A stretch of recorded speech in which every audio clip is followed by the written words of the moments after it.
Desa Wonosimo berada di antara perbukitan yang hijau dan lahan-lahan pertanian yang luas. Penduduknya tidak banyak. Rumah-rumah berjajar rapi di sepanjang jalan tanah yang belum diaspal. Sebagian besar warga bekerja sebagai petani, buruh tani, atau berdagang kecil-kecilan. Suasananya tenang. Di pagi hari, anak-anak sekolah melintasi jalan setapak, dan suara cangkul mulai terdengar dari sawah. Pak Sarta tinggal di ujung desa. Rumahnya lebih besar dibanding rumah-rumah lain. Cat temboknya bersih, dan halaman depannya dipenuhi tanaman hias yang rapi. Beberapa warga suka memuji keberhasilannya. Dalam 2 tahun terakhir, hidup Pak Sarta berubah drastis. Dulu ia hanya petani biasa, sekarang bisa disebut orang kaya di desa. Ia memiliki kebun sengon luas di samping rumahnya, dan kabarnya telah menjual hasil tebangan kayu dalam jumlah besar. Meski begitu, tidak banyak yang tahu cerita di balik kebunnya. Warga hanya mendengar bahwa kebun itu dulunya milik seseorang yang sudah lama meninggal. Beberapa yang tua masih ingat, tapi tak ada yang pernah benar-benar bertanya. Pak Sarta dikenal ramah, tapi tidak banyak bicara. Ia sering terlihat duduk di teras rumah dengan secangkir kopi, mengawasi kebun sengon yang sekarang sudah gundul setelah ditebang. Di bagian tengah kebun, ada bekas sumur tua yang hampir tak terlihat dari luar pagar. Semak belukar mulai tumbuh menutupinya. Setelah panen besar kayu sengon, Pak Sarta tidak lagi bekerja di sawah. Ia lebih sering di rumah, memeriksa cat tembok, menyiram tanaman, atau menonton televisi. Sesekali ia pergi ke kota naik sepeda motor baru yang dibelinya. Tetap tak banyak bicara, tetap tertutup. Jika ada warga yang lewat dan menyapa, ia membalas singkat lalu kembali masuk ke rumah. Di balai desa, beberapa warga mulai memperbincangkan perubahan Pak Sarta. Ada yang iri, ada yang sekadar bertanya-tanya. Namun, tak ada yang berani menyentuh soal kebunnya. Kebun itu terlalu sepi, terlalu luas, dan terlalu sunyi di sore hari. Di warung kopi dekat jalan utama, Pak Rasim yang sudah lama tinggal di Wonosimo pernah berucap pelan bahwa dulu tanah itu bukan milik Pak Sarta, tapi ucapannya tak dilanjutkan. Ia menyesap kopi, lalu mengalihkan pembicaraan. Hari itu langit cerah, angin dari arah perbukitan berhembus pelan, melewati pohon-pohon pisang dan pagar bambu. Anak-anak berlarian mengejar layang-layang di tanah lapang. Semua tampak biasa saja. Tak ada yang tahu, di ujung desa, Pak Sarta beberapa kali melirik ke arah kebun sengon yang kini tinggal tanah kosong dan tunggul-tunggul pohon. Pandangannya lama tertahan di satu titik, tepat di balik ilalang tinggi, di tempat sumur tua itu berada. Namun ia tak mendekat. Ia hanya berdiri sebentar, lalu kembali masuk ke dalam rumah dan menutup pintu perlahan. Warga Wonosimo mulai memperhatikan perubahan besar di rumah Pak Sarta. Dulu rumah itu hanya rumah biasa dengan dinding kusam dan genteng bocor. Sekarang sudah dicat baru, halamannya diperluas, dan pagar kayunya diganti tembok 1/2 meter dengan gerbang besi. Di dalamnya tampak motor matic keluaran baru yang jarang terlihat di desa. Di warung kopi, orang-orang mulai membicarakan soal kekayaan Pak Sarta. Tidak secara langsung, tapi dari obrolan yang dilontarkan sambil setengah berbisik. Beberapa bilang, kayu sengon yang ditebang Pak Sarta sudah dijual ke luar kota. Jumlahnya bukan sedikit, 1 truk besar masuk ke kebun beberapa kali. Tak ada yang tahu pasti kemana hasilnya, tapi yang jelas, setelah semua pohon sengon habis ditebang, hidup Pak Sarta berubah. Musim kemarau membuat tanah kebun terlihat kering dan retak. Tunggul-tunggul pohon sengon berdiri seperti tiang-tiang pendek tanpa fungsi. Rumput tak tumbuh. Di beberapa bagian, tanah terlihat menghitam seperti bekas terbakar. Pak Sarta tak lagi ke sawah. Ia lebih sering berjalan mengitari kebun, menghitung luas tanah yang bisa dimanfaatkan. Beberapa kali ia berdiri lama di satu titik, mencoret-coret di kertas yang dibawanya.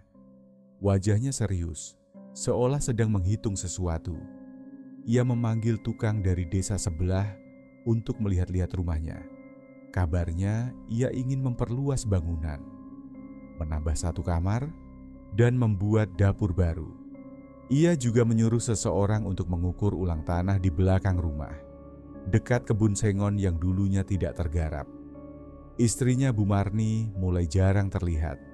Beberapa orang bilang, sejak Pak Sarta kaya, Bu Marni lebih banyak mengurung diri. Tapi tidak ada yang tahu pasti. Mereka tidak punya anak. Rumah itu hanya dihuni berdua. Sesekali keponakan dari kota datang berkunjung, tapi tak pernah lama. Warga mulai membanding-bandingkan. Ada yang heran bagaimana dalam waktu singkat Pak Sarta bisa membangun banyak hal, sementara petani lain masih berkutat dengan pupuk dan hasil panen yang tak seberapa. Tapi tidak ada yang berani bertanya langsung. Pak Sarta bukan orang yang mudah diajak bicara panjang. Sekali menjawab, dia langsung pergi atau berpura-pura tidak mendengar. Di pojok warung kopi, Pak Rasim hanya diam sambil menatap jauh ke arah kebun sengon. Ia tidak ikut dalam pembicaraan. Sesekali matanya menyipit, seolah mengingat sesuatu dari masa lalu. Tapi ia tetap diam. Tak ada yang bertanya padanya, dan ia tidak membuka mulut. Kebun sengon itu sekarang sepi. Tak ada yang berani masuk tanpa izin. Beberapa anak yang biasa bermain layang-layang memilih tanah lapang di depan masjid. Mereka bilang tempat itu lebih terbuka dan tidak panas. Kebun Pak Sarta, walau pohonnya sudah habis, masih terasa seperti menyimpan sesuatu. Entah kenapa, beberapa orang mengaku tidak nyaman jika lewat di dekat pagar belakang rumah Pak Sarta. Pak Sarta sendiri terlihat tenang. Ia memeriksa genteng, membersihkan halaman, dan sesekali duduk di kursi kayu sambil membaca koran. Namun matanya sering melirik ke arah kebun. Tatapannya kosong, seperti sedang menunggu sesuatu. Di tanah yang gersang dan penuh tunggul sengon, bayangan sumur tua masih tertutup semak tinggi. Tak ada yang mendekat ke sana. Bahkan tukang bangunan yang datang pun tidak diminta bekerja di bagian itu. Pak Sarta tidak menjelaskan, dan orang-orang pun tidak bertanya. Pak Sarta berjalan pelan menyusuri kebun sengon yang sudah gundul. Tanahnya kering dan panas. Tunggul-tunggul pohon tersebar di mana-mana. Beberapa akar pohon masih menonjol keluar dari permukaan tanah. Semak liar mulai tumbuh di sudut-sudut tertentu. Tidak ada suara lain selain langkah kakinya yang menginjak ranting-ranting kering. Ia membawa selembar kertas dan bolpoin di tangan. Sesekali ia menunduk, mencoret sesuatu, lalu melanjutkan langkah.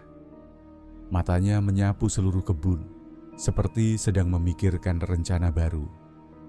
Mungkin soal bangunan tambahan, atau kemungkinan menjual sebagian tanah. Di bagian tengah kebun, langkahnya terhenti. Pandangannya tertuju ke semak yang tumbuh rapat, setinggi pinggang orang dewasa. Di antara semak itu, tampak bayangan bundar dari batu-batu lama yang melingkar. Batu itu sudah ditutupi lumut dan tanah kering.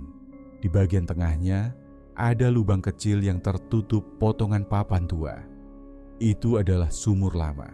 Letaknya tersembunyi, tertutup ilalang, dan batang pohon sengon yang dulu tumbuh rapat di sekitarnya. Dulu, sumur itu tidak pernah digunakan warga. Tidak ada yang tahu airnya masih ada atau tidak. Tapi semua orang tahu, itu sumur milik tanah yang dulunya bukan milik Pak Sarta. Pak Sarta berdiri di sana cukup lama. Ia tidak mendekat, hanya menatap ke arah semak dan batu-batu tua. Wajahnya tampak kaku.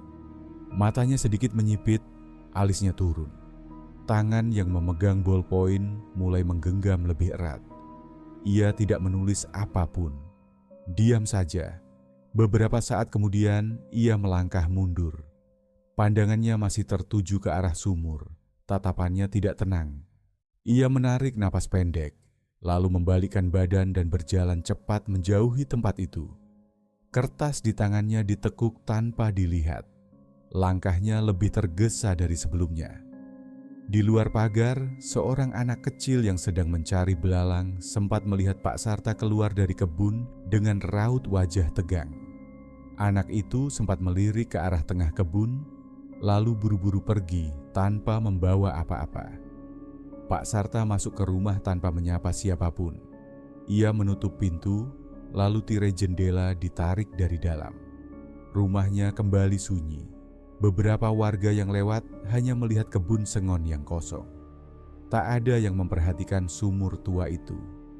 Tidak ada yang sadar, tempat itu kini mulai lebih sering dipandangi Pak Sarta. Dan tak ada yang tahu, tiap malam ia mulai bermimpi buruk.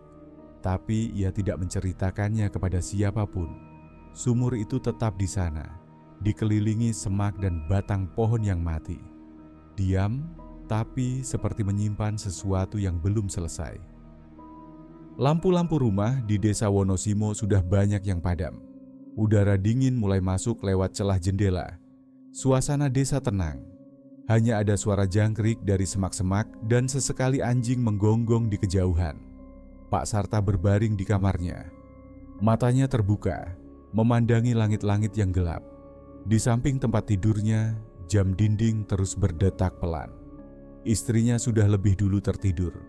Punggungnya menghadap ke jendela. Pak Sarta memejamkan mata, mencoba tidur. Tapi pikirannya masih penuh dengan kebun yang kini mulai ditumbuhi semak liar. Beberapa saat kemudian, terdengar suara dari arah atap. Langkah-langkah berat seperti benda besar yang berpindah dari satu sisi ke sisi lain. Bukan seperti ranting jatuh atau genteng longgar. Suaranya berirama, seperti ada sesuatu yang meloncat perlahan di atas genteng. Pak Sarta membuka mata. Ia menoleh ke arah jendela. Gelap, tak ada apa-apa. Suara dari atap masih terdengar. Makin jelas, seperti tubuh berat yang mendarat lalu meloncat lagi. Ia bangkit, duduk di tepi ranjang. Wajahnya tegang, matanya mengarah ke langit-langit. Ia berdiri pelan, membuka pintu kamar dan berjalan ke ruang tengah. Ia menengadah, menatap ke arah atap. Suaranya masih ada, kadang hilang sebentar, lalu terdengar lagi. Ia menahan napas, mencoba mendengar lebih jelas. Setelah beberapa saat, suara itu berhenti. Suasana kembali sunyi. Ia berdiri lama di ruang tengah. Pandangannya kosong, seperti sedang mencoba memahami apa yang baru saja terjadi. Ia membuka pintu depan sedikit, melihat keluar. Halaman rumahnya kosong. Motor terparkir rapi. Tanaman hias di sisi teras diam tak bergerak. Angin malam hanya menggeser beberapa daun kering di jalan kecil depan rumah. Ia menutup pintu perlahan dan mengunci kembali. Kembali ke kamar, Pak Sarta tidak langsung berbaring. Ia duduk di kursi dekat jendela. Wajahnya masih tegang. Ia berpikir suara tadi mungkin berasal dari tikus besar atau musang yang naik ke atap. Tapi di hatinya ada rasa tak nyaman. Suara tadi terlalu berat untuk seekor tikus, terlalu teratur untuk seekor musang. Ia mencoba membenarkan pikirannya sendiri, lalu kembali ke tempat tidur. Tapi kali ini ia tidak langsung tidur. Matanya tetap terbuka, memandangi langit-langit yang sunyi. Di luar, jangkrik masih bersuara, tapi suara dari atap tidak terdengar lagi. Ia menarik selimut sampai ke dada, memejamkan mata dengan paksa. Tapi rasa gelisah tetap ada. Tubuhnya diam, tapi pikirannya tidak tenang. Malam itu, ia tidak tidur nyenyak. Di luar, langit tetap gelap.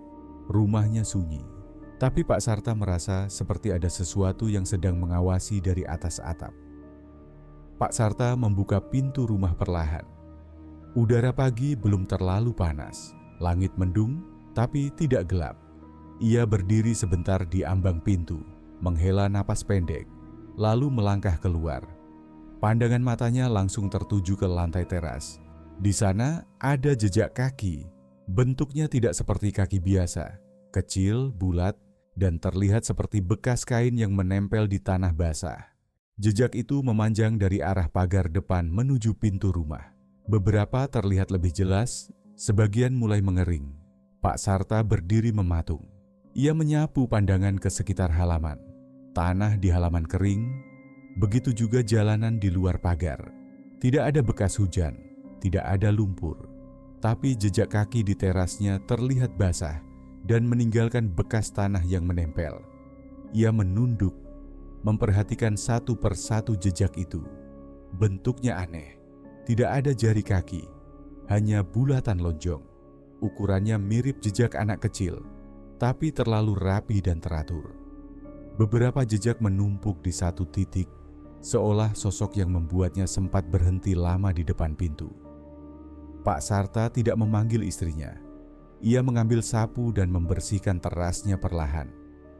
Jejak itu memang bisa dihapus, tapi rasa tidak nyaman tetap ada. Tangan kirinya menggenggam sapu kuat-kuat, sementara matanya sesekali melirik ke arah pagar depan. Saat menyapu, ia mencoba mengingat suara-suara aneh dari atap malam sebelumnya. Ia belum sempat memeriksa genteng, tapi sekarang pikirannya bercabang. Suara di atap, lalu jejak kaki yang penuh tanah. Semua itu membuatnya gelisah, meskipun wajahnya tetap datar. Seorang tetangga lewat sambil membawa keranjang sayur. Ia menyapa Pak Sarta, tapi Pak Sarta hanya menjawab singkat. Tak ada senyum, tak ada obrolan. Wajahnya tampak lelah. Ia terus menyapu sampai semua jejak hilang dari teras. Ia masuk ke dalam rumah tanpa berkata apa-apa. Di ruang tengah, Bu Marni sedang mengelap meja makan. Ia sempat menoleh, tapi Pak Sarta tidak menjelaskan apapun. Ia hanya duduk di kursi dan menunduk lama. Sore harinya, beberapa warga berkumpul di warung. Obrolan mereka masih soal harga pupuk dan panen yang tertunda. Nama Pak Sarta kembali disebut, tapi kali ini hanya sepintas. Mereka lebih tertarik membicarakan kabar dari desa sebelah. Tak ada yang tahu kalau pagi tadi rumah Pak Sarta seperti kedatangan tamu tak terlihat. Di dalam rumah, Pak Sarta mengunci semua jendela sebelum malam datang. Ia menyalakan lampu lebih awal. Langkahnya berat dan pelan. Sepanjang malam, ia hanya duduk di ruang tengah. Tidak banyak bicara, tidak juga membaca seperti biasa. Waktu berlalu pelan. Ia menunggu malam dengan perasaan tidak tenang. Di luar, suara anjing mulai terdengar lagi dari kejauhan. Langit mulai tertutup awan. Angin bergerak pelan menyentuh ranting dan semak-semak di kebun sengon yang kini gersang. Daun-daun kering bergeser ringan di antara tanah pecah-pecah. Suasana di kebun itu tampak sepi dan muram, seperti tempat yang lama tak tersentuh. Pak Sarta berdiri di dekat pagar kayu yang memisahkan kebun dari jalan desa. Tangannya memegang sebatang ranting kecil, matanya mengarah ke dalam kebun. Ia masuk perlahan, menapaki tanah keras yang masih ditumbuhi beberapa akar sengon yang belum tercabut. Ia berjalan menyusuri jalur sempit yang terbentuk di antara tunggul-tunggul pohon. Pandangannya berkeliling, kebun itu memang sudah tidak sama. Setelah pohon-pohon ditebang, suasananya berubah. Terlalu terbuka, terlalu sunyi. Hanya ada beberapa batang sengon yang masih berdiri. Mungkin karena terlalu kecil untuk dijual atau sengaja dibiarkan, Pak Sarta berhenti. Matanya terpaku ke satu titik di kejauhan, di antara dua batang sengon yang masih berdiri. Di sana, ada sesuatu, tampak sesosok putih, berdiri diam.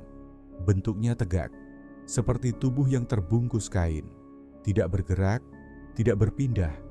Jaraknya cukup jauh, tapi cukup jelas untuk membuat Pak Sarta terpaku di tempat. Angin bergerak pelan, ranting dan semak bergoyang ringan.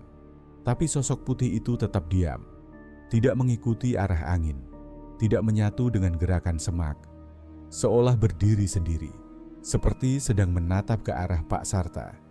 Pak Sarta melangkah satu kali ke depan. Sosok itu tetap di tempat. Ia melangkah lagi perlahan, mendekat sambil memicingkan mata.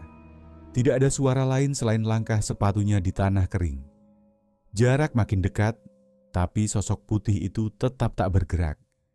Saat ia sampai sekitar 5 langkah dari tempat itu, sosok itu tiba-tiba tidak ada, tidak berpindah, tidak lari, hanya menghilang, seperti ditarik ke balik udara. Pak Sarta berdiri lama di tempat yang sama. Matanya menatap kosong ke antara batang sengon. Tidak ada bekas pijakan, tidak ada tanda apapun. Hanya semak kecil dan ranting kering. Ia menarik napas pendek, lalu membalikkan badan. Langkahnya cepat, tapi tidak tergesa. Wajahnya kaku, rahangnya mengeras. Ia keluar dari kebun tanpa menoleh lagi ke belakang. Saat tiba di depan rumah, ia hanya duduk di kursi bambu depan teras. Istrinya yang sedang menyiram tanaman menoleh sebentar. Tapi Pak Sarta tidak berkata apa-apa. Tidak menjelaskan dari mana, tidak menceritakan apapun. Ia hanya duduk diam, menatap jalan kosong di depan rumah. Beberapa saat kemudian, ia berdiri dan masuk ke rumah. Tirai jendela ditarik lagi. Seperti kemarin, rumah kembali sunyi. Langit makin mendung. Angin pelan masih terasa, tapi tidak membawa kesejukan. Udara terasa berat, dan di kebun yang mulai ditumbuhi semak tinggi, tak ada yang tahu kalau tadi ada seseorang atau sesuatu yang sempat berdiri di sana. Lampu rumah Pak Sarta menyala lebih awal dari biasanya. Jendela ditutup rapat, tirai ditarik. Istrinya sudah tertidur sejak selesai makan malam. Tapi Pak Sarta masih duduk di ruang depan. Tubuhnya bersandar di kursi kayu, matanya mengarah ke pintu. Jam dinding menunjukkan lewat tengah malam. Udara dalam rumah terasa dingin dan lembab. Sesekali Pak Sarta menggeser duduknya, tapi tetap tak bisa merasa tenang. Terdengar suara dari arah atap. Langkah pelan, berat, seperti sesuatu melompat lalu berhenti. Suaranya tidak kencang, tapi cukup jelas untuk membuat mata Pak Sarta terbuka lebar. Ia tidak berdiri, hanya menoleh ke arah langit-langit. Lalu diam. Tidak lama setelah itu, terdengar suara lain dari arah belakang rumah. Suara tangisan. Lirih, berat, seperti seseorang yang menangis dalam kesakitan. Tangisnya putus-putus, tercekik, kadang hampir tak terdengar. Tapi ada jeda yang membuatnya terasa nyata. Bukan suara dari hewan, bukan angin. Pak Sarta tetap di tempatnya. Matanya menatap ke arah dapur yang gelap. Suara tangisan itu terdengar dari luar jendela belakang, dekat tempat jemuran. Jaraknya tidak jauh dari ruang tengah, tapi cukup untuk membuatnya enggan mendekat. Ia menarik napas pelan, lalu memejamkan mata sebentar. Tapi suara tangisan itu tidak hilang. Semakin lama terdengar semakin dekat. Tidak berpindah tempat, tapi terasa seperti makin masuk ke dalam pikirannya. Tiba-tiba suara dari atap terdengar lagi. Langkah-langkah pelan menggeser dan berhenti. Pak Sarta membuka mata lagi. Ia berdiri perlahan, berjalan ke arah pintu depan, lalu menguncinya lebih kuat. Setelah itu ia duduk kembali. Tubuhnya kaku, tangannya menggenggam lutut. Sampai menjelang subuh, suara-suara itu datang dan pergi. Tangisan perlahan menghilang, suara dari atap juga tidak terdengar lagi. Tapi malam itu Pak Sarta tidak kembali ke kamar. Ia tetap duduk di ruang tengah, menunggu sampai langit mulai terang. Pagi menjelang, istrinya keluar dari kamar, melihat Pak Sarta masih duduk di tempat yang sama. Ia sempat bertanya, tapi Pak Sarta hanya menjawab pendek. Katanya sulit tidur. Hari-hari berikutnya, Pak Sarta mulai sering tidur di kursi panjang dekat jendela. Ia tidak lagi tidur sekamar dengan istrinya. Alasannya macam-macam, tapi ia tidak pernah menyebut suara di atap atau tangisan yang datang dari belakang rumah. Di luar rumah, warga tak tahu apa-apa. Mereka tetap menyapa Pak Sarta seperti biasa. Tapi wajahnya makin pucat dan matanya mulai terlihat lelah. Ia lebih banyak diam, dan tiap malam ia menunggu suara yang mungkin datang lagi. Tanah di belakang rumah masih lembab. Pak Sarta berdiri memegang gayung, menyiram tanaman cabai yang ditanam istrinya. Ia tidak banyak bicara sejak beberapa hari terakhir. Langkahnya pelan, gerakannya hati-hati. Setiap kali menunduk untuk mengambil air, ia menoleh ke sekeliling, seperti sedang memeriksa sesuatu. Dekat pagar bambu, semak-semak mulai tinggi. Di baliknya, sumur tua masih berdiri. Letaknya agak tersembunyi, tertutup ilalang yang makin rapat. Sumur itu sudah lama tidak dipakai. Dulu pernah ditutup, tapi akhirnya dibiarkan begitu saja. Pak Sarta selesai menyiram barisan terakhir. Saat hendak berdiri dan kembali ke rumah, matanya tertarik ke arah sumur. Ilalang bergoyang pelan, tapi bukan itu yang membuatnya berhenti. Ia melihat sesuatu muncul perlahan dari balik bibir sumur. Sebuah kepala. Kain putih membungkus seluruh bagian kepalanya, hanya menyisakan wajah yang terlihat kotor, penuh tanah. Mata sosok itu terbuka lebar, menatap lurus ke arah Pak Sarta. Tatapannya kosong, tapi tajam. Tidak berkedip, mulutnya tertutup rapat, seperti ditahan sesuatu dari dalam. Wajah itu terlihat pucat, sebagian seperti masih tertutup lumpur. Pak Sarta mundur satu langkah. Air di gayung tumpah ke tanah. Ia masih menatap sosok itu yang tiba-tiba menghilang begitu saja. Tidak masuk ke dalam, tidak lari, hanya hilang seperti sebelumnya tidak ada. Tidak ada suara, tidak ada pergerakan lain di sekitar sumur. Pak Sarta tidak mendekat. Ia berjalan pelan kembali ke rumah, tanpa menoleh ke belakang. Gayung masih di tangan, tapi sudah kosong. Wajahnya tegang, dan keringat mulai membasahi pelipisnya meski udara tidak terlalu panas. Di dalam rumah, ia duduk di sudut ruang makan. Tidak langsung bicara. Istrinya bertanya soal tanaman, tapi tidak dijawab. Ia hanya berkata pelan, "Gak usah disiram dulu beberapa hari ini." Setelah kejadian itu, Pak Sarta tidak lagi keluar rumah saat pagi. Ia mulai mengurung diri di dalam. Tirai ditutup terus, pintu dikunci, bahkan saat matahari masih tinggi. Ia makan seadanya, lebih banyak menghabiskan waktu duduk diam. Bu Marni mulai curiga, tapi tidak tahu harus bertanya apa. Suaminya tidak pernah bercerita, hanya sering melamun. Matanya kadang menatap ke arah dapur, kadang ke jendela belakang, tanpa alasan jelas. Beberapa tetangga mulai heran karena Pak Sarta tak terlihat di kebun. Padahal biasanya ia rajin memeriksa lahannya. Tapi sekarang, kebun itu dibiarkan saja, seperti bukan miliknya lagi. Di balik semak ilalang, sumur tua tetap berdiri. Tak ada yang tahu apa yang sebenarnya dilihat Pak Sarta pagi itu. Tapi sejak hari itu, ia tahu bahwa sesuatu dari masa lalu telah muncul kembali dan tidak akan pergi begitu saja. Warung kopi di dekat pos ronda mulai ramai sejak pagi.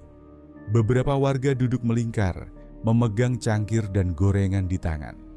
Obrolan mengalir pelan, sesekali diselingi tawa kecil. Tapi topik pagi itu mulai berubah saat nama Pak Sarta disebut. "Sekarang kok jarang kelihatan ya?" kata seorang lelaki setengah baya. Seorang kakek yang duduk di ujung bangku menoleh pelan. Namanya Pak Rasim, salah satu warga paling tua di kampung itu. Ia menaruh gelas kopinya, lalu bicara tanpa ekspresi. Tanah yang ditanami Sengon itu dulunya milik Mbah Kirman. Obrolan mendadak berhenti. Beberapa orang menoleh ke arah Pak Rasim, menunggu kelanjutannya. Mbah Kirman itu buruh tani, hidupnya pas-pasan, tapi orangnya jujur. Dulu sering kerja serabutan, termasuk di kebun itu, lanjut Pak Rasim. Seseorang menimpali, "Kirman yang hilang itu, Pak." Pak Rasim mengangguk pelan. Gak pernah ketemu lagi sejak beberapa tahun lalu. Terakhir katanya masih kerja di situ. Suasana mendadak lebih tenang. Yang tadinya tertawa, sekarang mulai duduk tegak. Beberapa mulai saling pandang, seolah mengingat sesuatu. Waktu itu, kata Pak Rasim lagi, banyak yang lihat dia bareng Pak Sarta. Sering berdua ke kebun, bawa alat, bersihin lahan. Seorang bapak muda menunduk lalu bergumam, "Berarti dulu kebun itu bukan milik Pak Sarta?" "Awalnya bukan, jawab Pak Rasim. Tapi entah bagaimana, tiba-tiba tanah itu jadi atas nama dia. Nggak pernah jelas kemana Mbah Kirman pergi. Nggak ada kabar, nggak ada keluarga yang nyari. Obrolan terhenti sebentar. Suara kursi digeser pelan. Wajah beberapa orang mulai terlihat gelisah. Mungkin pergi ke kota? Tanya seseorang mencoba meredakan suasana. Pak Rasim menggeleng pelan. Nggak mungkin, Mbah Kirman nggak pernah keluar kampung. Orangnya sudah tua, nggak punya alasan buat pindah. Lagi pula, kalau cuma pergi, pasti pamit. Tak ada yang menjawab. Obrolan tak berlanjut. Beberapa hanya menyeruput kopi sambil menghindari tatapan satu sama lain. Mereka tidak berani menyimpulkan apa-apa, tapi cerita yang sudah lama dikubur mulai muncul kembali. Dan nama Pak Sarta sekarang disebut-sebut tidak lagi karena kekayaannya, tapi karena masa lalu yang belum pernah dijelaskan. Setelah meninggalkan warung, beberapa orang berjalan pelan menyusuri jalan menuju sawah. Tak ada yang bicara. Tapi mereka menyimpan rasa tak nyaman. Dalam hati mereka, pertanyaan mulai tumbuh. Kalau benar Mbah Kirman hilang di kebun itu dan sekarang ada hal-hal ganjil terjadi di rumah Pak Sarta, apakah semua itu saling berkaitan? Tidak ada yang berani bertanya langsung. Tidak ada yang mau terbuka bicara. Tapi sejak cerita itu keluar, wajah Pak Sarta jadi bahan gumaman yang beredar di banyak sudut kampung. Terutama saat malam tiba dan lampu-lampu rumah mulai dimatikan. Pak Sarta duduk sendirian di ruang depan. Lampu temaram membuat bayangan benda-benda di dalam rumah terlihat lebih besar dari biasanya.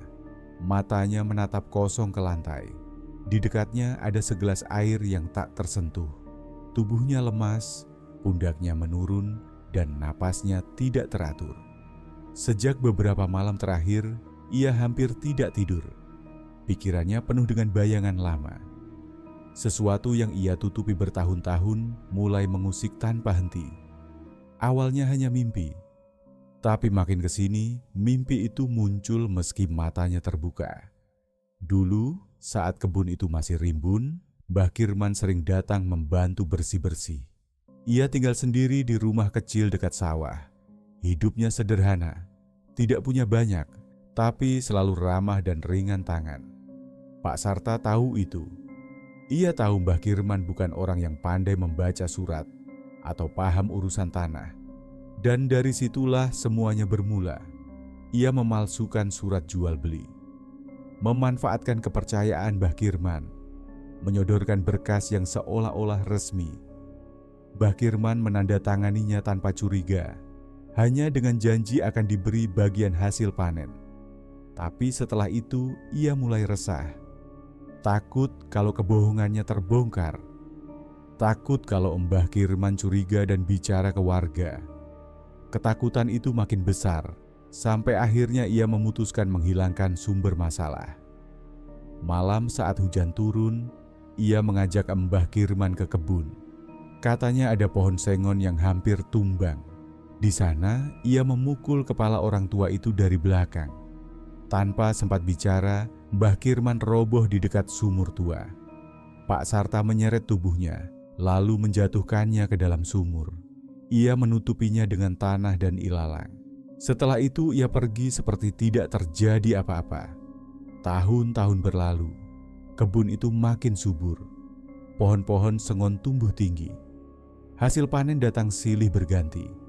Ia bisa memperbaiki rumah, beli sepeda motor, bahkan menyekolahkan anaknya ke kota. Tapi sekarang semua mulai berubah. Malam-malam belakangan ia sering mendengar suara dari atap, seperti sesuatu yang berat melompat-lompat. Kadang terdengar di atas kamar, kadang berpindah ke dapur.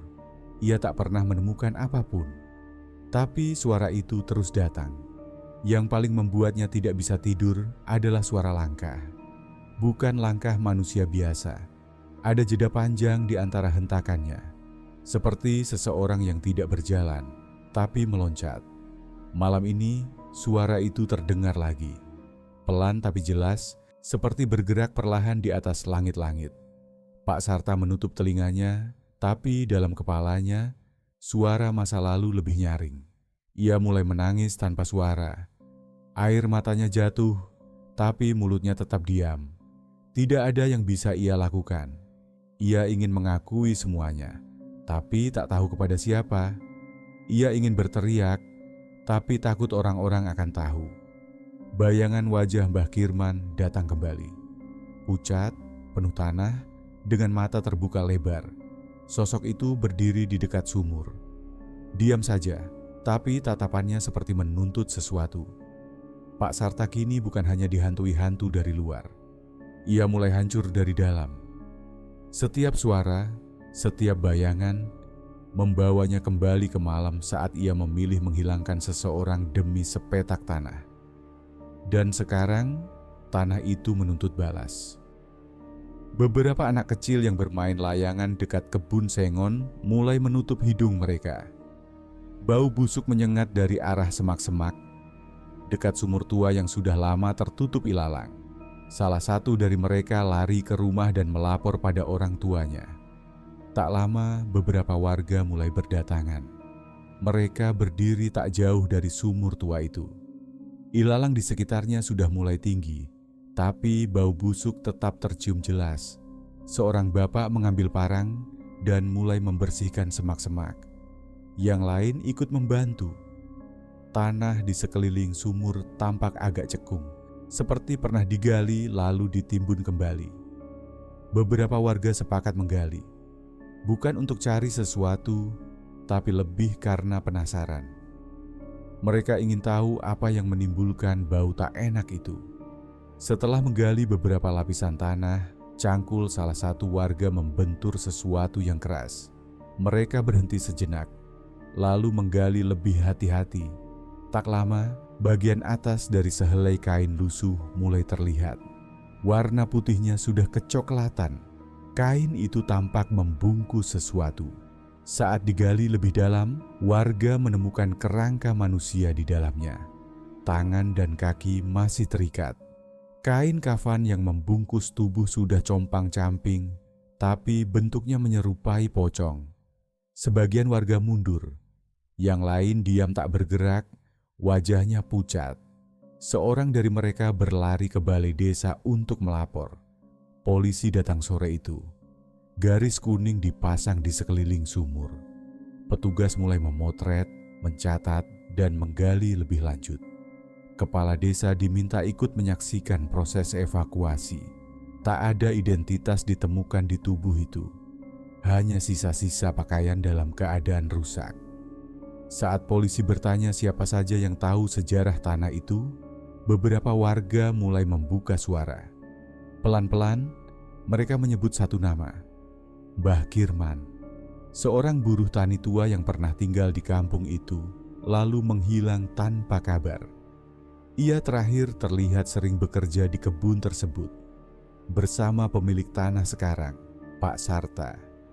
Warga mulai membicarakan hal-hal lama, tentang perubahan kepemilikan tanah yang tidak jelas, tentang surat yang tak pernah diperlihatkan, tentang Pak Sarta yang mendadak kaya setelah menebangi sengon, dan tentang caranya menghindari pertanyaan sejak dulu.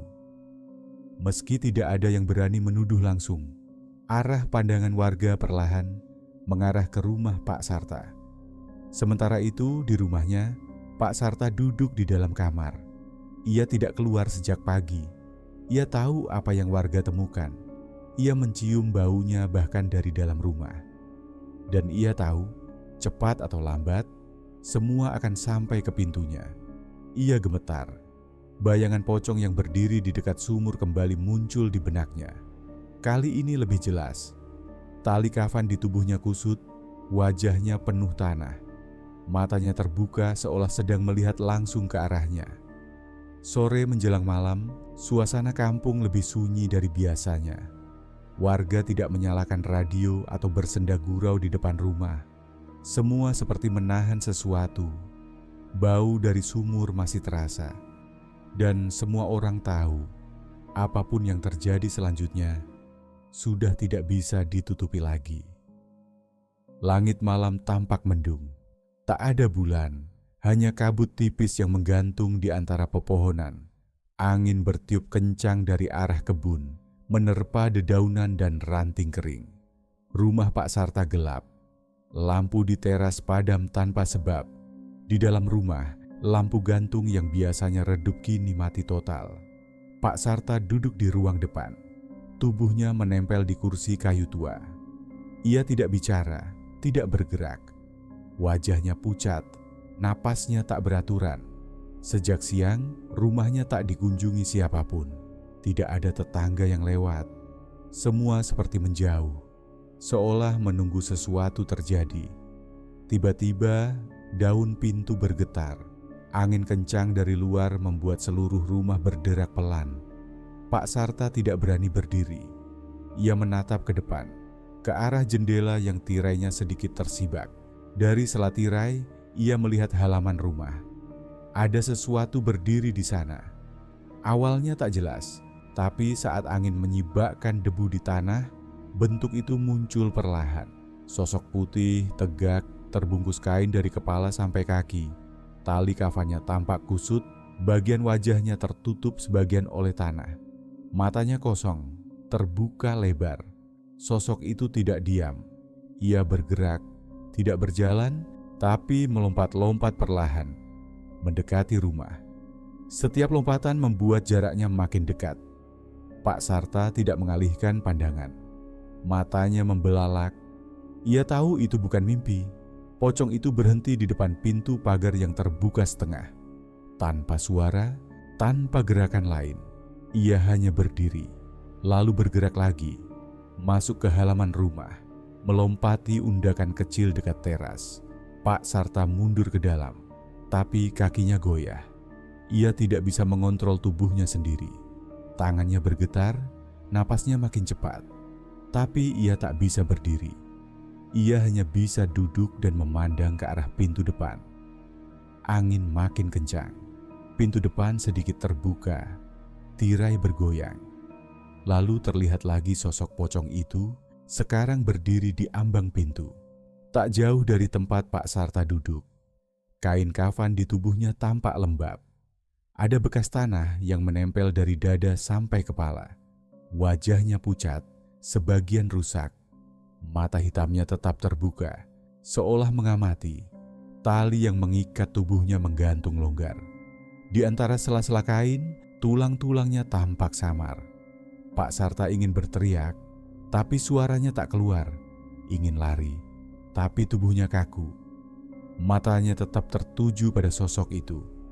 Tak ada suara, tak ada ucapan. Hanya pandangan yang terasa menembus pikirannya. Pocong itu tak bergerak lagi. Ia hanya berdiri, menatap, seolah ingin mengatakan sesuatu yang tak bisa diucapkan. Malam itu berlangsung sangat lambat. Angin masih menerpa. Pintu dan jendela terus bergoyang. Tapi Pak Sarta tetap di tempatnya. Duduk mematung, sementara pocong di hadapannya tidak pergi. Langit masih gelap ketika istri Pak Sarta bangun dari tidurnya. Ia mendapati rumah dalam keadaan sepi. Tak ada suara dari ruang depan. Ia berjalan perlahan keluar kamar, memanggil suaminya dengan pelan. Tak ada jawaban. Di depan pintu, tubuh Pak Sarta tergeletak miring ke samping. Bajunya basah oleh tanah. Wajahnya kaku. Matanya terbuka lebar, melotot ke arah pintu yang masih setengah terbuka. Di sekitar hidung dan mulutnya menempel butiran tanah basah, seperti baru keluar dari lubang di tanah. Istrinya menjerit sambil berlari keluar rumah, memanggil tetangga. Beberapa warga berdatangan. Mereka melihat tubuh Pak Sarta yang sudah tak bergerak, wajahnya pucat. Kedua tangannya terangkat setengah, seperti mencoba melindungi diri sebelum akhirnya jatuh. Yang membuat semua orang diam adalah jejak di tanah. Jejak panjang, seperti bekas benda berat yang diseret atau melompat-lompat. Jejak itu datang dari arah kebun, tepat dari lokasi sumur tua, dan berakhir di halaman depan rumah. Di titik terakhir, jejak itu membentuk lingkaran samar, seperti seseorang berdiri diam cukup lama di sana. Seorang warga tua, Pak Tri, menunduk dan menelusuri jejak itu dengan tatapan serius. Ia menunjuk ke arah kebun sambil berkata lirih bahwa arah jejak itu mengarah tepat dari tempat Mbah Kirman dulu biasa bekerja. Beberapa warga lain mulai saling pandang. Tak ada luka di tubuh Pak Sarta, tapi wajahnya seolah menunjukkan ketakutan luar biasa. Seperti melihat sesuatu yang sangat dekat dan tidak bisa dihindari. Matanya tidak menutup sama sekali, seolah nyawanya terlepas dalam keadaan sadar penuh. Polisi dipanggil. Beberapa petugas datang siang harinya. Mereka memeriksa lokasi kejadian dan meminta keterangan dari warga sekitar. Tapi tak banyak yang bisa dijelaskan. Rumah dalam keadaan terkunci dari dalam. Tidak ada tanda-tanda kekerasan, hanya tubuh kaku dengan wajah menghadap pintu. Istrinya tak bisa bicara banyak. Ia hanya mengulang satu kalimat. Suaminya duduk di ruang depan dan tidak tidur di kamar sejak beberapa malam terakhir. Ia bilang suaminya sering termenung dan tidak mau bicara tentang kebunnya lagi. Warga mulai membicarakan hal-hal yang selama ini hanya dibisikkan. Tentang tanah kebun, sengon yang dulunya milik Mbah Kirman. Tentang surat jual beli yang tak pernah jelas. Tentang sumur tua yang lama tertutup semak. Tempat di mana kerangka ditemukan beberapa hari sebelumnya. Pak Tri akhirnya berkata dengan pelan, yang datang ke rumah itu bukan pencuri, bukan orang. Itu yang dari sumur yang belum selesai urusannya. Tak ada yang membantah. Semua menunduk. Warga menyadari bahwa apa yang menimpa Pak Sarta bukan sekadar kematian biasa. Ada sesuatu yang menuntut, sesuatu yang menunggu waktu lama untuk menyelesaikan urusan yang tertunda. Pocong yang dilihat beberapa warga sebelumnya tak lagi muncul. Tapi malam itu, langit di atas kebun sengon tetap tertutup awan. Dan sumur tua yang sempat terbuka, kini kembali ditumbuhi semak, seperti tidak ingin diganggu lagi. Kebun sengon kini sepi dan terbengkalai. Setelah kejadian yang menimpa Pak Sarta, tak seorang pun berani masuk ke dalam. Rumput liar tumbuh tinggi menutupi bekas batang pohon yang sudah ditebang. Ilalang dan semak menutupi jalan setapak yang dulu sering dilalui warga. Sumur tua yang menjadi pusat, semua cerita tetap tertutup rapat oleh ranting dan daun kering. Warga sekitar sengaja menjauhkan diri dari tempat itu. Bahkan anak-anak dilarang bermain dekat kebun.